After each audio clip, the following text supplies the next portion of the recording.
So Frieza vs. Megatron is coming out in a few days, as of recording this that is, and I thought it'd be pretty cool to go over the Lost Transformers episode, Optimus Prime vs. Gundam.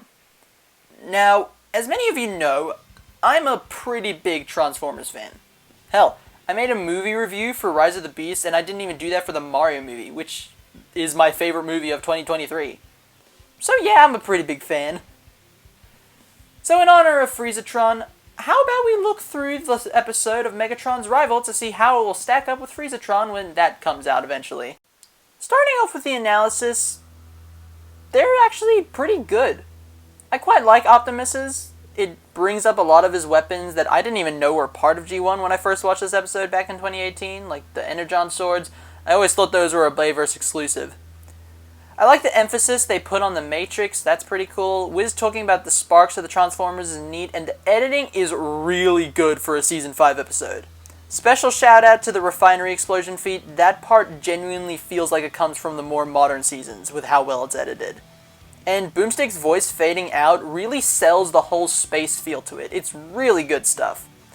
My only real problem, if you could call it that, is that it uses footage from the War for Cybertron game, which, if I recall correctly, is part of the aligned continuity and not G1, so I don't know why they're using it for a G1 and Optimus analysis, but outside of that, it's really solid stuff.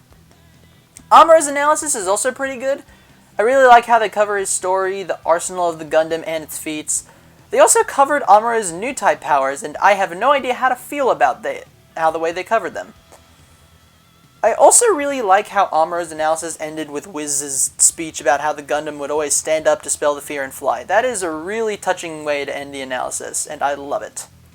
But I still prefer Optimus's analysis. I have a lot more connection to him than I do the Gundam. But now, let's talk about easily the best part of the episode. The animation. And what do you know, it's the best part and I immediately have to bitch. Okay, so, for starters, the setup. Amuro is investigating the Ark and he is ambushed by Optimus. Okay, I have a problem. Why is Optimus the one who is ambushing Amuro? Now, I don't know too much about Amuro's character, so I don't know if he'd be the type to ambush someone, but for this example, I'm going to assume that he isn't. So, how would I play the setup out? Well, for starters, have the roles reversed. Optimus is the one investigating, and Amuro is the one who is on his home turf, that being his space colony. Now, instead of ambushing, Amuro could mistake Optimus for an enemy mobile suit and confront him, telling him to leave. Then, Optimus could try to reason with Amuro, saying that there is something on the space colony that he needs to restore his home, that being Cybertron. Give Optimus a reason for being there, don't just have him show up for no reason. Amuro can then start the attack on Optimus as he doesn't believe him, and the fight can go on as normal. Oh, but Capcirus, then we wouldn't get the more than meets the eye line. Good! Okay, look. I know it's the tagline for the Transformers series, but it doesn't need to be in everything Transformers related. Not everything has to be referenced here. Anyway, this is just my long way of saying I don't like this opening. You know what else I don't like? The voice acting. For the most part. Amuro is fine. I think David Matranga does a good job at voicing him. But Richard Barcena's... Okay. Before I say anything, I think I should say this. What I'm about to say is in no way, shape, or form an attack on his personal character.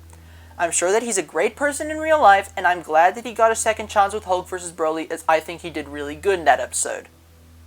That being said, I think his Optimus Prime voice is not good at all. I am very sorry. And this isn't just me being a Transformers purist or a G1er. I am perfectly fine with other people other than Peter Cullen voicing Optimus. That being said, if you're representing G1 Optimus, then you should try to sound like G1 Optimus. Because this Optimus does not sound like G1 Optimus. He sounds like Bayverse Optimus. He doesn't have that strong enough to be gentle voice that G1 Optimus has. He sounds less like a hero and more like a Hollywood hero. You know, big, strong, tough guy voice. That's what this Optimus sounds like. And while we're trashing on this version of Optimus, his characterization is terrible. Actually, no. I take it back. It's really good. I mean, who could forget his iconic line, "Vile Decepticon"? Doesn't that just sound like G1 Optimus? No? That's because it's not! Riddle me this, ladies and gentlemen. When have you ever, in your entire life, heard G1 Optimus willingly insult someone who wasn't Megatron? Spoiler alert, you haven't, because he never has. So why on this good green Earth is Optimus calling Amuro vile? Because his characterization is shit, honestly. It feels like they used Vaver's Optimus just with a G1 DLC skin instead of an actual G1 Optimus. Okay, so these next negatives are pretty short, so I'll just go over them quickly and move on to the positives. For starters, Optimus grabs the Energon Axe with his bare hand, which isn't that big of a deal. I could believe that his skin is tough enough to hold onto the Energon Axe without melting it, but it just really bugs me. I don't really like Optimus's models for his bot mode and his vehicle mode. You should never see inside the truck, it just does not look right to me. And the bot mode also looks a bit off, but I can't quite figure what looks wrong with it. I think the space scene doesn't really look that nice. It looks unrendered in a way. The fighting is still animated nicely, but it just looks weird. Especially the scene where they're clashing their weapons. I feel like there should be harsher shadows than what is actually being shown. Finally, I don't like Optimus's final line. It would have been better if they just used "one shall stand, one shall fall." Anyway, that was all my negatives. Now on to the positives. Holy fucking shit, the fight is so good. The mid-air dogfight, that's forgettable, I'll admit, but the rest of it is so goddamn cool. I love the angle at which the axe comes out, as well as the animation. Good lord, it looks so smooth, and it really looks and feels like it's raw energy being contained in a field in the shape of an axe, and I love it! The dropkick has a slow-mo effect that I love so much. I love Optimus turning into his alt mode to outmaneuver Amuro. Amuro using his precognition to block Prime's Energon Axe and counter with his Beam Saber is so cool, as is Prime using his Ion Blaster to get Amuro closer so he can elbow him in the Gundam's non-existent gut. And then we get to Earth, and dude, it is so awesome! We get a funny moment from Amuro, and as soon as Prime lands, Amuro's precognition goes off as Prime does the 86 movie jump, which looks so goddamn beautiful here. It is faithfully recreated from the film, and I love it to pieces. And Amuro getting hit here, showing that he wasn't fast enough to dodge the attack despite knowing it was coming, is really cool as it shows off just how fast Prime's Ion Blaster can shoot. And Amuro uses that to discern that the Ion Blaster shoots faster than he can react. So after this really cool low-angle shot of the Gundam jumping in the air, he uses a near-miss with Optimus as an opportunity to take out the Ion Blaster so Optimus can't use it anymore. But Optimus isn't dumb.